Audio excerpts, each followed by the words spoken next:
నమస్కారం, వార్తలకు స్వాగతం. ముందుగా ముఖ్యాంశాలు. మాజీ CM KCR press meet. Congress ప్రభుత్వంపై తీవ్ర విమర్శలు.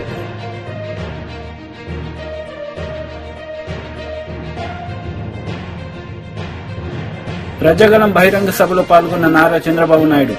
సీఎం జగన్ పై పలు విమర్శలు.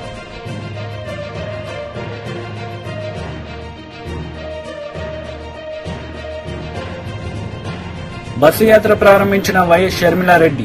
ప్రజల వద్దకు వెళ్లి ప్రసంగం.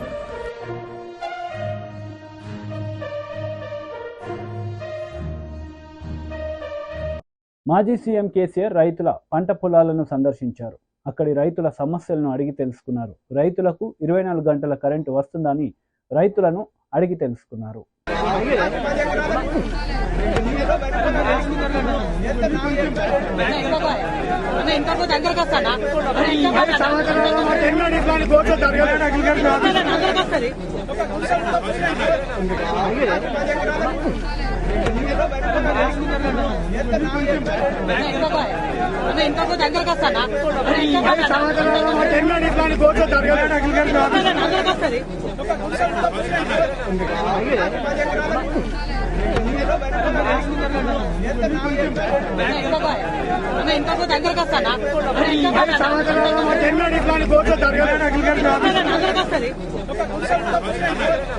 కడప జిల్లా బద్వేల్ నుంచి బస్సు యాత్ర ప్రారంభించారు వైఎస్ షర్మిలారెడ్డి. ఈ సందర్భంగా ఆమె ప్రజల వద్దకు వెళ్లి ప్రసంగించారు. పక్కన పెడతానన్నాడు జగన్మోహన్ రెడ్డి గారు. పెట్టాడా? ఒక్క సంవత్సరమైనా పెట్టాడా? రైతు నష్టపోతే కనీసం ఒక్కసారైనా పంట నష్టపరిహారం ఇచ్చారా? మరేం చేసినట్టు? పూర్తి మద్యపాన నిషేధం అన్నాడు జగనన్న గారు. అనలేదా? పూర్తి మద్యపాన నిషేధం చేయకపోతే నేను వచ్చి మళ్లీ ఓట్లు అడగనన్నాడు జగన్మోహన్ రెడ్డి గారు. మరి ఆ లెక్కన ఇప్పుడు రాకూడదు, ఇప్పుడు ఓట్లు అడగకూడదు జగన్మోహన్ రెడ్డి గారు. పూర్తి మద్యపాన నిషేధం అని చెప్పి మద్యపాన నిషేధం చెయ్యకపోగా ఇప్పుడు సర్కారే మద్యం అమ్ముతుంది. అన్యాయం కదా? మోసం చేసినట్టు కదా? ఈరోజు మన రాష్ట్రము అప్పుల కుప్ప అయిపోయింది. మన రాష్ట్రానికి అసలు అభివృద్ధి లేకపోగా మొత్తం అప్పుల కుప్ప చేసి పెట్టారు. మరి ఎక్కడ అభివృద్ధి? ఎవరి అభివృద్ధి? ఎవరు బాగుపడినట్టు? ఎందుకు ఇచ్చినట్టు అధికారం? పోనీ అధికారం దేనికి వాడుతున్నారు అని చూస్తే ఈరోజు ఈ కడప జిల్లా రాజకీయాలు చూసుకుంటే ఎలా ఉన్నాయి? అధికారం ఇస్తే ప్రజలు ఆ అధికారాన్ని ఒక హంతకుణ్ణి కాపాడడం కోసం వాడుకుంటున్నాడు జగన్మోహన్ రెడ్డి గారు. రాజశేఖర రెడ్డి గారి తమ్ముడు వివేకానంద రెడ్డి గారు. రాముడికి లక్ష్మణుడు ఎలాగో రాజశేఖర రెడ్డి గారికి వివేకానంద రెడ్డి గారు అలాగా. ఇన్ని సంవత్సరాల వాళ్ళ రాజకీయ ప్రయాణంలో ఒక్కసారంటే ఒక్కసారి కూడా రాజశేఖర రెడ్డి గారి మాట జవదాటని తమ్ముడు వివేకానంద రెడ్డి గారు. రాజశేఖర రెడ్డి గారికి ఎప్పుడు ఏ అవసరం ఉన్నా కడప జిల్లాలో ఆ అవసరానికి ఆ పనికి చేసి పెట్టేవాడు వివేకానంద రెడ్డి గారు. అలాంటి వివేకానంద రెడ్డి గారు రాజశేఖర రెడ్డి గారి సొంత తమ్ముడిని 5 సంవత్సరాల క్రితం గొడ్డలితో ఘోరాతి ఘోరంగా అతి దారుణంగా చంపేస్తే కనీసం ఈ రోజు వరకైనా న్యాయం జరిగిందా? హంతకులు, హత్య చేసిన వాళ్ళు, హత్య చేపించిన వాళ్ళు యథేచ్ఛగా రోడ్డు మీద తిరుగుతున్నారు అంటే ఇక న్యాయం బ్రతికున్నట్ట? ఎందుకు తిరగగలుగుతున్నారు? ఎందుకు శిక్ష పడలేదు? ఎందుకంటే సాక్షాత్తు ముఖ్యమంత్రి గారు జగన్మోహన్ రెడ్డి గారు అధికారం ఇస్తే అధికారాన్ని వాడుకొని హంతకుల్ని కాపాడుతున్నారు ఈ రోజు జగన్మోహన్ రెడ్డి గారు. కాబట్టే ఈ రోజు అవినాష్ రెడ్డి అనేవాడు దోషైనా కూడా ఈ రోజు వరకు కూడా శిక్ష పడకుండా తిరుగుతున్నారు. కనీసం ఒక్క రోజు కూడా జైల్లో గడపలేదు. 5 సంవత్సరాలు అయిపోయింది చనిపోయి. హత్య చనిపోలేదు, చంపారు. చనిపోలేదు, చంపారు. 5 సంవత్సరాలు అయింది చంపేసి. ఈ రోజు వరకు కూడా ఒక్క రోజు కూడా జైల్లో గడపలేదు. కేవలం జగన్మోహన్ రెడ్డి గారి అధికారాన్ని అడ్డు వేశాడు కాబట్టి అధికారంతో బీజేపీతో పొత్తు పెట్టుకున్నాడు. బీజేపీతో అక్రమ పొత్తు పెట్టుకున్నవాడు జగన్మోహన్ రెడ్డి గారు. బీజేపీ పార్టీకి బానిసగా మారిన వాడు జగన్మోహన్ రెడ్డి గారు. ఆ బీజేపీతో ఉన్న ఆ పొత్తు కోసమే ఈరోజు పొత్తు వల్లనే ఈరోజు అవినాష్ అనేవాడు ఇంకా యథేచ్ఛగా బయట తిరుగుతున్నాడు. మరి ఇలాంటి వాళ్ళకు బుద్ధి చెప్పాల్సిన అవసరం లేదా? 5 సంవత్సరాలైంది అసలు శిక్ష పడకపోగా. ఇదంతా ఒకెత్తైతే ఈరోజు మళ్లీ అదే హంతకునికి, అదే హత్య చేసిన వాళ్లకు, వివేక మరణానికి చావుకు కారణమైన వాళ్లకు మళ్ళీ వాళ్ళకే ఎంపీ టికెట్ ఇచ్చారంటే ఇక ఏం చెప్పాలి? ఇది అధికార అహంకారం కాకపోతే మరి ఏమిటి అని అడుగుతున్నాం. ఒకవైపేమో వాళ్ళని కాపాడుకుంటూ వస్తున్నారు, ఇంకోవైపేమో మళ్లీ వాళ్ళకే అధికారం కట్టబెట్టడానికి మళ్లీ వాళ్ళకే టికెట్ ఇచ్చారు అంటే ఇక ఎప్పటికీ హంతకులే పరిపాలన చేయాలా? హంతకులే పాలకులుగా ఉండాలా? ఏం చెప్పదలుచుకుంటున్నాడు జగన్మోహన్ రెడ్డి గారు? ఈరోజు రాజశేఖర్ రెడ్డి బిడ్డ కడప సీటుకు పోటీ చేసింది కాంగ్రెస్ పార్టీ తరఫున. ఎందుకంటే ఇలాంటి హంతకులు మళ్లీ గెలవకూడదు కాబట్టి నేను పోటీ చేస్తున్నా. ఇలాంటి హంతకులు మళ్లీ చట్టసభలకు వెళ్లడానికి వీల్లేదు కాబట్టి నేను పోటీ చేస్తున్నా. మీ అందరూ ఆశీర్వదించండి. ఎలాగైతే రాజశేఖర్ రెడ్డి గారు, వివేకానంద రెడ్డి గారు మీకు అందుబాటులో ఉండి మీ అవసరాలు తీర్చారో, మీకు సేవ చేశారో మీరు ఆశీర్వదించండి. రాజశేఖర్ రెడ్డి బిడ్డగా నేను మాటిస్తున్నా, మీకు అందుబాటులో ఉంటా. మీరు గెలిపించండి, మీ బిడ్డనవుతా, మీ బాధ్యత నా మీద మోసుకుంటా, మీ బలమైతా. మీరు ఆశీర్వదించండి. మరొకసారి చెప్తున్నాం, ఓటు అనేది మీ చేతుల్లో ఉన్న ఆయుధం. ఓటు అనేది మీ చేతుల్లో ఉన్న ఏకైక ఆయుధం. 5 సంవత్సరాలకు ఒక్కసారి మాత్రమే వచ్చే ఆయుధం. మనసు పెట్టి ఆలోచన చేసి ఓటు వేయండి. మళ్లీ అహంకారులకు ఓటు వేస్తే, మళ్లీ ఈ హత్య రాజకీయాలను ప్రోత్సహించే వాళ్లకు ఓటు వేస్తే భవిష్యత్తు మిమ్మల్ని క్షమించదు. మళ్లీ చెప్తున్నాం, న్యాయం తరఫున, ధర్మం తరఫున మీ అందరూ నిలబడండి. దేవుడు ఆశీర్వాదం మన మీద ఉంటుంది, మీ మీద ఉంటుంది, మన నేల మీద ఉంటుంది, మన కడప గడ్డ మీద ఉంటుంది. మళ్లీ చెప్తున్నాం, ఎవరు డబ్బులు ఇచ్చినా తీసుకోండి. తెలుగుదేశం పార్టీ డబ్బులు ఇచ్చినా. ప్రజాగలం బహిరంగ సభలో నారా చంద్రబాబు నాయుడు పాల్గొన్నారు. ఈ సందర్భంగా ఆయన సీఎం జగన్ పై విమర్శలు చేశారు. లేకపోతే బతికే పరిస్థితుందా తమ్ముళ్ళు అని అడుగుతున్నా. అలాంటి అన్నదాత ఈ రోజు ఇబ్బందుల్లో ఉన్నాడా లేదా అని మిమ్మల్ని అడుగుతున్నాను. గోదావరి అనంగానే గుర్తొచ్చేది దేశానికి అన్నం పెట్టిన అన్నదాత ఈరోజు సంక్షోభంలో ఉన్నాడా లేదా అని మిమ్మల్ని అడుగుతున్నా. నేను ఒకటే మీ అందరూ చెప్తున్నా, రైతుల మీద ఈ ప్రభుత్వానికి ప్రేమ లేదు, రైతుల సమస్యల పట్ల అవగాహన లేదు, రైతు అంటే గౌరవం లేదు. సాగును చంపేశాడు, రైతును ముంచేశాడు. ఇంకో పక్క గోదావరి డెల్టా చరిత్రలో ఎప్పుడైనా ఇలాంటి దమనీయమైన పరిస్థితి ఉందా అని మిమ్మల్ని అడుగుతున్నా. మొన్ననే నేను వచ్చాను, వరదలు వచ్చాయి, కనీసం గోని సంచులు ఇవ్వలేకపోయారు మీకు. మీరు తిరిగి 10 బస్తాలు బియ్యం ఇచ్చేది, మీ బియ్యాన్ని వాళ్ళకి ఇచ్చే పరిస్థితి వచ్చారు. అవునా కాదా? లంచాలు ఇచ్చారా లేదా?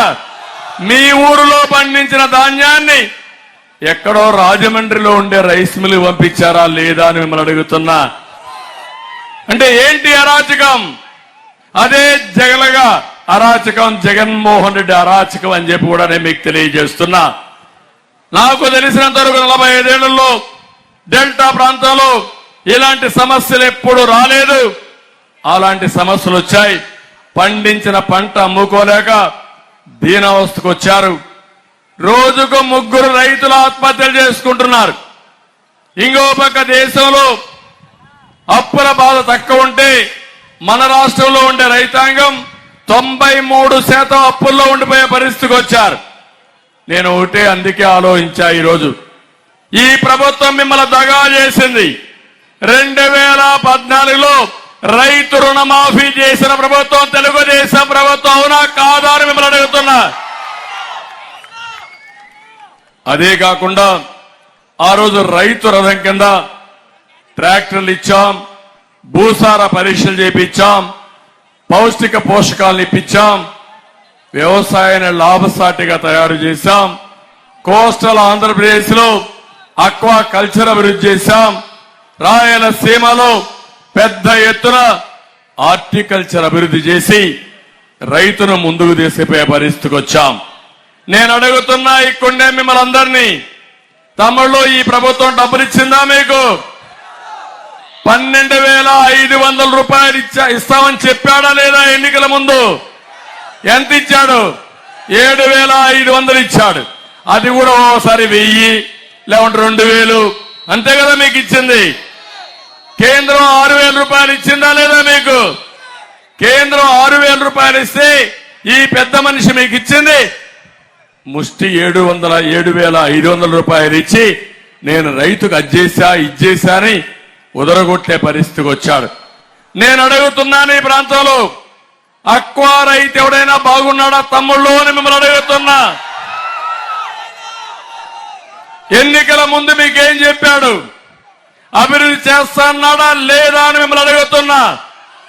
14-19లో దేశంలోనే అక్వా నెంబర్ 1 చేసిన పార్టీ తెలుగుదేశం పార్టీ. ఆ రోజు తెలుగుదేశం ప్రభుత్వం. ఈ రోజు మీరు చూడండి, ఫీడ్ పెరిగింది, మందులు పెరిగాయి, కరెంటు బిల్లు పెరిగాయి, అన్ని పెరిగాయి. ఏఎంసీ సెస్ పెరిగింది, నీటి పన్ను పెరిగింది. తెలంగాణ మాజీ ముఖ్యమంత్రి కేసీఆర్ మీడియా సమావేశం నిర్వహించారు. ఈ సందర్భంగా పలు అంశాలపై ఆయన మాట్లాడారు. సీఎం రేవంత్ రెడ్డిపై మండిపడుతూ కాంగ్రెస్ పార్టీ ఇచ్చిన హామీలు ఎక్కడ అని ప్రశ్నించారు. నిరంతరం ఈ జిల్లాను కాపాడుతాయని చెప్పి నేను చెప్పిన ఆ సజీవ జలధారలను మేము సృష్టించినాం. యావత్తు కరీంనగర్ జిల్లా ప్రజలు కళ్ళారా వాటిని చూసిండ్రు, వాటి ఫలితాన్ని కూడా అనుభవించిండ్రు. పని లేదావా ఇప్పుడే తీయన్నా, కొద్దిగా తీయచ్చు కదా, పక్కన పెట్టా బాబు, ఎందుకయ్యా అది ఎవరు తెచ్చినారు, అది పక్కన పెట్టే తీసేయి. అవన్నీ కూడా అనుభవంలో కూడా వచ్చినాయి కరీంనగర్ జిల్లా ప్రజలకు, వాటి ఫలితాలు కూడా అంది వచ్చినాయి. ఒకటి మానేరు వాగు, అప్పర్ మానేరు జలాశయం దగ్గర మొదలు పెట్టుకొని అన్నారం బ్యారేజీలో గోదావరి దగ్గర కలిసే వరకు నిరంతరం నీళ్లతో కలకల్లాడేటువంటి చెక్ డ్యాంలతోని, ఇంటర్మీడియట్ డ్యాంలతోని, కాళేశ్వరం నీళ్లతోని కలకల్లాడుతూ ఉంటుంది అని చెప్పినా దాన్ని చూసిన కండ్లార ప్రజలు గత 5 ఏళ్ళు 6 ఏళ్ళు. రెండవ జలధార వరద కాలువ, దశాబ్దాల తరబడి పెండింగ్ ఉన్న వరద కాలువను కంప్లీట్ చేయడమే కాకుండా శ్రీరామ్ సాగర్ పునరుజ్జీవ పథకం అనే పేరుతోని ఆ వరద కాలువనే రిజర్వాయర్గా మార్చి 1.5 టీఎంసీల నీళ్లు సంవత్సరం పొడవుతా నిండా ఉండేటట్టు చేసినాం. అదొక సజీవ జలధార. సంవత్సరానికి 9.5 నుంచి 10.5 నెలల వరకు నిండు గర్భిణిలాగా ప్రవహించేటువంటి కాకతీయ కాలువ, అదొక సజీవ జలధార. గోదావరి మీద నిర్మించినటువంటి బ్యారేజీలు, అసంపూర్తిగా ఉన్న ఎల్లంపల్లి లాంటి ప్రాజెక్టు పూర్తి కావడం, ఎస్ఆర్ఎస్పీకి పునరుజ్జీవనం రావడం, నీళ్ళు తక్కువ పడితే కాళేశ్వరం నుంచి నింపుకునే విధంగా గోదావరి నది 200 కిలోమీటర్ల పాటు నిండు జలాలతోని గర్భిణిలాగా ఉండేటువంటి అదొక సజీవ అమృత ధార. ఈ 4 ధారలు ఏ విధంగా నిండి ఉండెనో, గత 5 ఏళ్ళు 6 ఏళ్ళు ప్రజలు ఏ విధంగా వాటి ఫలితాలు అనుభవించినరో యావత్తు ప్రజానీకానికి తెలుసు. నేను మాట్లాడుతున్న ఈ మాట కరీంనగర్ జిల్లా ప్రజలు వాళ్ళ ఇళ్లలో ఇప్పుడు టీవీలలో చూస్తూ ఉన్నారు.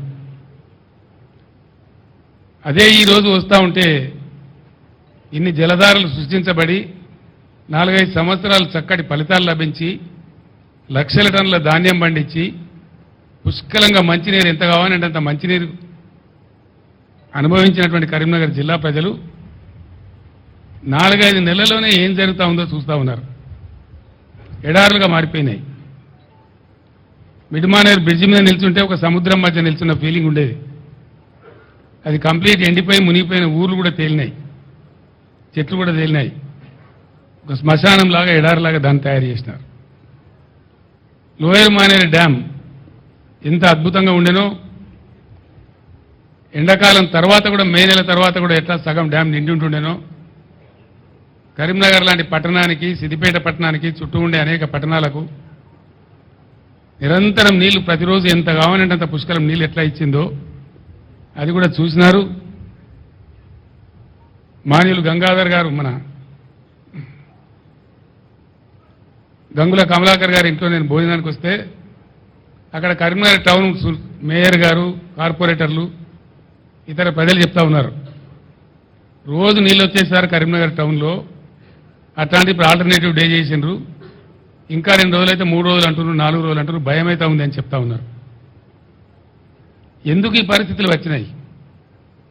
నేను మన సూర్యాపేటలో కూడా చెప్పినాను, ఇది ప్రస్తుత ప్రభుత్వం యొక్క తెలివి తక్కువ, అసమర్థ, అవివేక, చెవట విధానాల వల్ల, అర్భకత్వం వల్ల ఈ దరిద్రం మన రాష్ట్రానికి వచ్చింది. ఒకటే మాటలో చెప్పానంటే ఏం కనబడుతుందండి? 2014 కన్నా ముందు తెలంగాణలో ఏ గోస, ఏ ఏడుపు, ఏ బాధ, ఏ మంచినీళ్ళ ట్యాంకర్లు, ఏ బిందెల కొట్లాటలు, ఏ కాలిపోయిన మోటార్ల రిపేర్లు వేలాదిగా లక్షలాదిగా ఏ సీన్ అయితే 2014 ముందు కనబడతా ఉండేనో మళ్ళీ అదే సీన్ పునరావృతమైంది.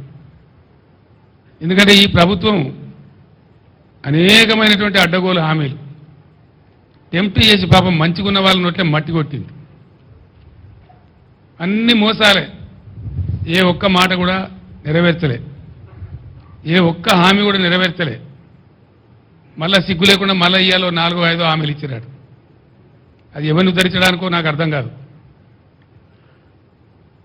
ఇవాళ పంటలు ఎండని జిల్లా లేదు, కరెంటు మోటార్లు కాలని జిల్లా లేదు, మొత్తం యావత్తు తెలంగాణలో. అందుకే పాత తెలంగాణ మళ్ళా పునరావృతమైంది. ఇందిరమ్మ రాజ్యంలో ఈగిలిచ్చిన పరిస్థితి అయింది ప్రజలదని చెప్పి నేను మనవి చేస్తా ఉన్నా. వైఎస్ఆర్సీపీ లీడర్ వాసిరెడ్డి పద్మ మీడియా సమావేశం నిర్వహించారు. ఈ సందర్భంగా పలు అంశాలపై ఆమె మాట్లాడారు. ఆ రోజున ఒక మంత్రి పదవి కోసం కాంగ్రెస్ పార్టీతో చేతులు కలిపి జగన్మోహన్ రెడ్డి గారికి వ్యతిరేకంగా, వైఎస్ బిడ్డలకు వ్యతిరేకంగా ఆ రోజున రాజకీయం చేసింది కడప ప్రజలు చూడలేదా? వైఎస్ వివేకానంద రెడ్డిని ఓడించడానికి ఎమ్మెల్సీ ఎన్నికల్లో మీరు పక్కన పెట్టుకుని మాట్లాడుతున్నటువంటి బీటెక్ రవి, ఆ రోజు వైఎస్ వివేకాన్ని ఓడించడానికి ఎవరైతే ప్రయత్నం చేశారో వాళ్ళందరూ కూడా ఇవాళ మీతోటి కలిసి ప్రయాణం చేసే పరిస్థితి, మీ గురించి సానుభూతిగా మాట్లాడేటటువంటి పరిస్థితి. కడప ప్రజలు ఎన్నాళ్లుగా చూస్తున్నారు ఈ రాజకీయాన్ని. నిటారుగా నిలబడుతున్నటువంటి నాయకత్వాన్ని వెన్ను విరగగొట్టాలని అటు వైఎస్ మీద ప్రయత్నం చేశారు, ఇటు వైఎస్ కొడుకు జగన్మోహన్ రెడ్డి గారి మీద ప్రయత్నం చేస్తున్నారు. కాకపోతే ఈసారి చంద్రబాబులో షర్మిల చిక్కుకోవటమే మా దురదృష్టం, చంద్రబాబు అదృష్టం.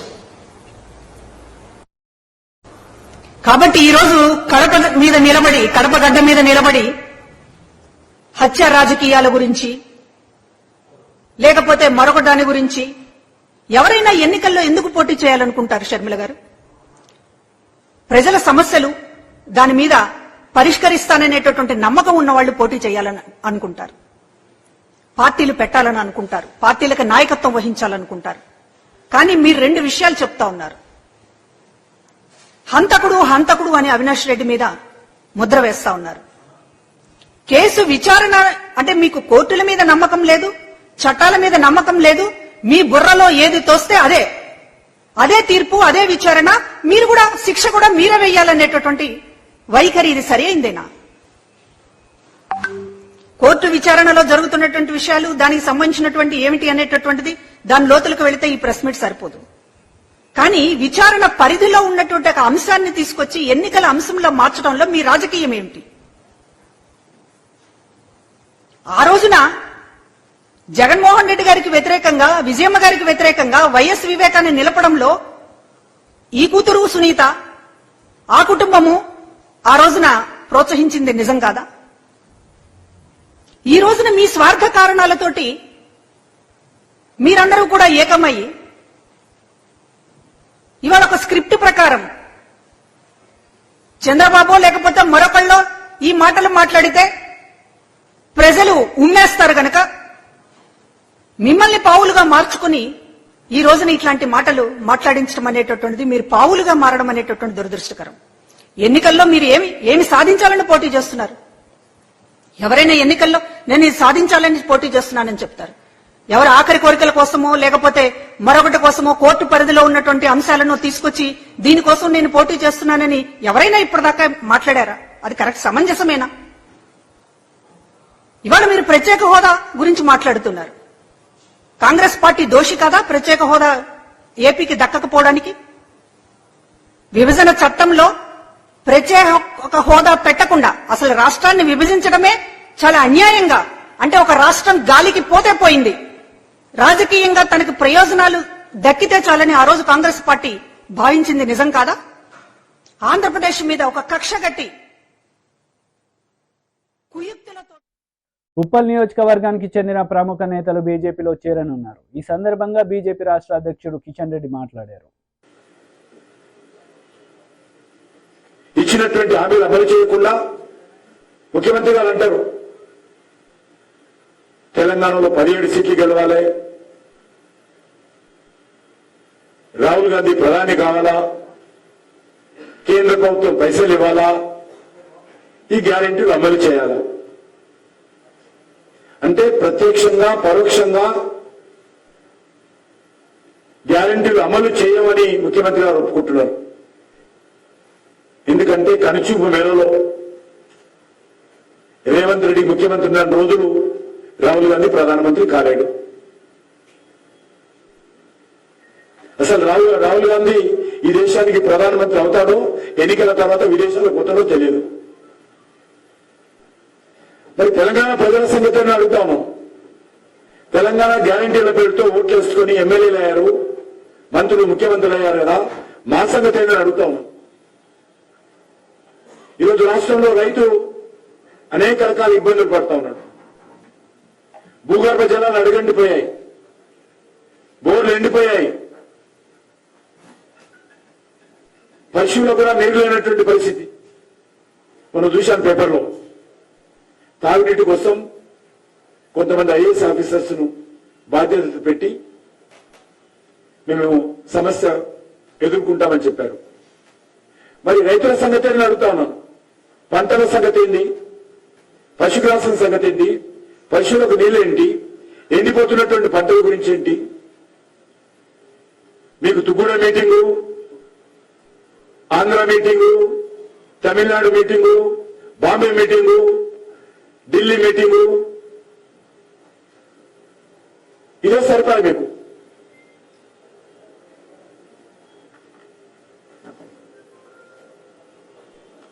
హామీలతో ఎలక్షన్ స్టంట్స్ ఈరోజు కాంగ్రెస్ పార్టీ చేస్తా ఉంది.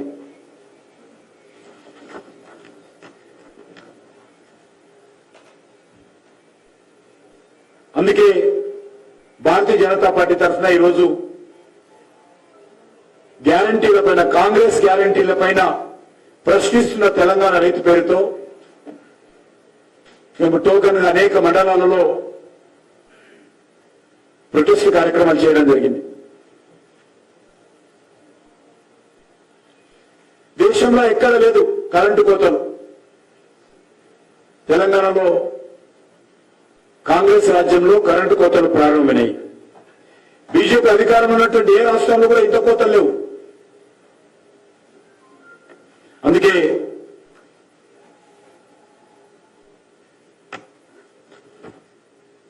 తెలంగాణ రైతు ఈరోజు ప్రశ్నిస్తున్నది. తెలంగాణ రైతులకు ఇచ్చినటువంటి హామీలు, అది 2 లక్షల రుణమాఫీ కావచ్చు, ఎకరానికి 15,000 ఆర్థిక సాయం కావచ్చు, కౌలు రైతులకు ఇచ్చే సాయం కావచ్చు, రైతు కూలీలకు ఇచ్చేటువంటి 12,000 సాయం కావచ్చు. BJP leader Gujjula Premender Reddy press meet నిర్వహించారు. ఈ సందర్భంగా పలు అంశాలపై ఆయన మాట్లాడారు.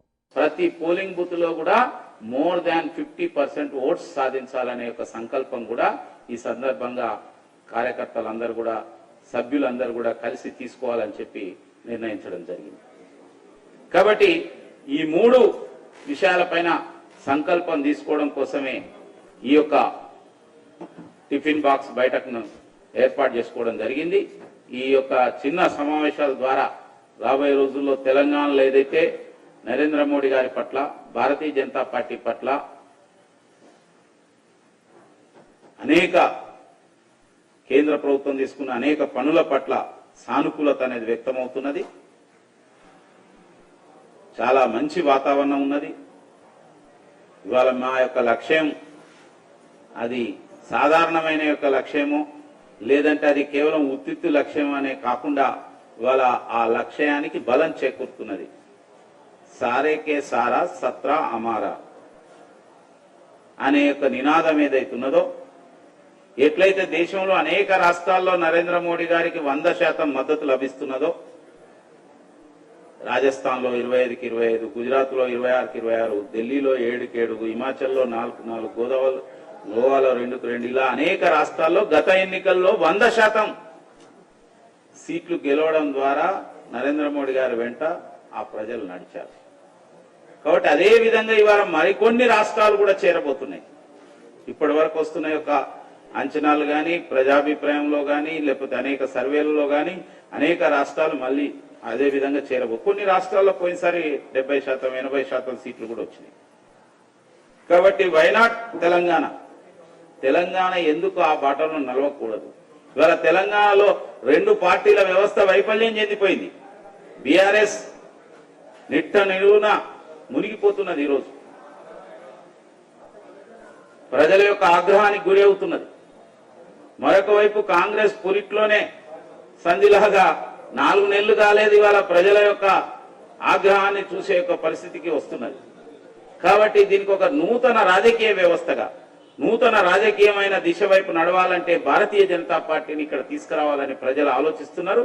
అందుకోసమే మేము ప్రజల దగ్గర చాలా ఉత్సాహంగా, చాలా సంతోషంగా, చాలా ఆశాభావంతో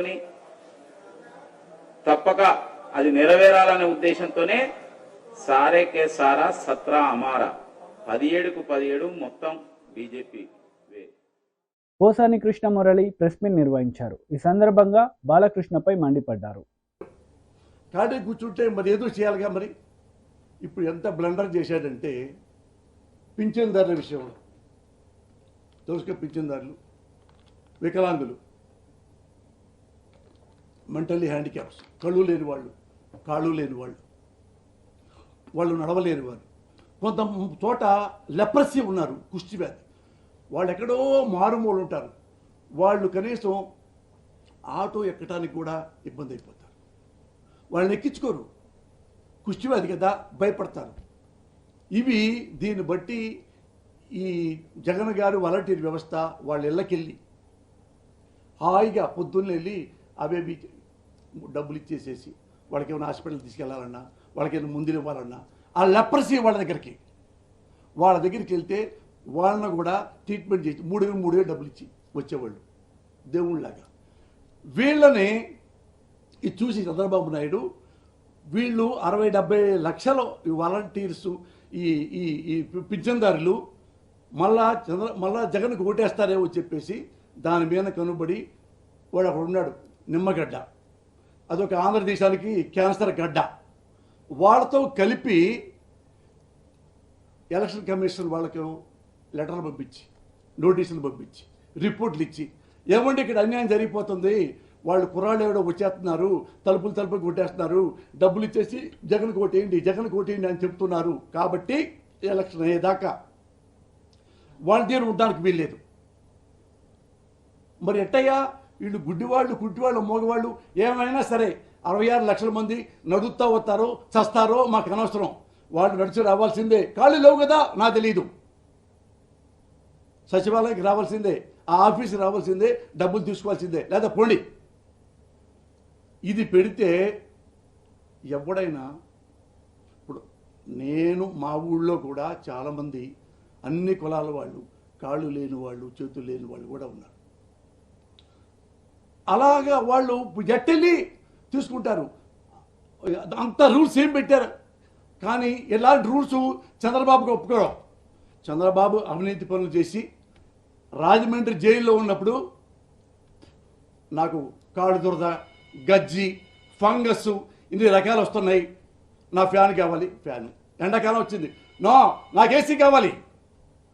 ది గ్రేట్ నారా చంద్రబాబు నాయుడు గారికి జైల్లో ఉంటే సంబంధిత అధికారులు, పెద్ద వాళ్ళు, వ్యవస్థలు అయ్యో నారా చంద్రబాబు నాయుడు గారికి ఏసీ లేదంట, మనవాడు మాత్రం బ్రహ్మాండంగా ఏసీ పెట్టించుకున్నాడు, ఇంట్లో అన్నం తింటున్నాడు, సకల సౌకర్యాలు జైల్లో అనుభవించాడు. వేరాస్ 66 లక్షల మంది ఈ లబ్ధిదారులు. ఎండ, వడదెబ్బ, గాలిలో 30 మంది ఎండలో నడవలేక వెళ్తుంటే, మంచాల మీద తీసుకెళ్తుంటే, సైకిళ్ళ మీద తీసుకెళ్తుంటే 30 మంది పైగా చచ్చిపోయారు. చచ్చిపోయినా పర్వాలేదు, వాళ్ళకి ఆడకు వస్తేనే పింఛనియాలి. అది నారా చంద్రబాబు నాయుడు గారు. వార్తలు ముగించే ముందు ముఖ్యాంశాలు మరోసారి. మాజీ CM KCR press meet. Congress ప్రభుత్వంపై తీవ్ర విమర్శలు.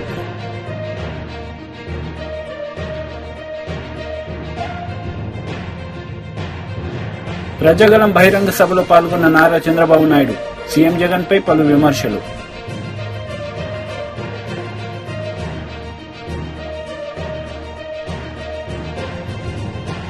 బస్సు యాత్ర ప్రారంభించిన వైఎస్ షర్మిలారెడ్డి. ప్రజల వద్దకు వెళ్లి ప్రసంగం.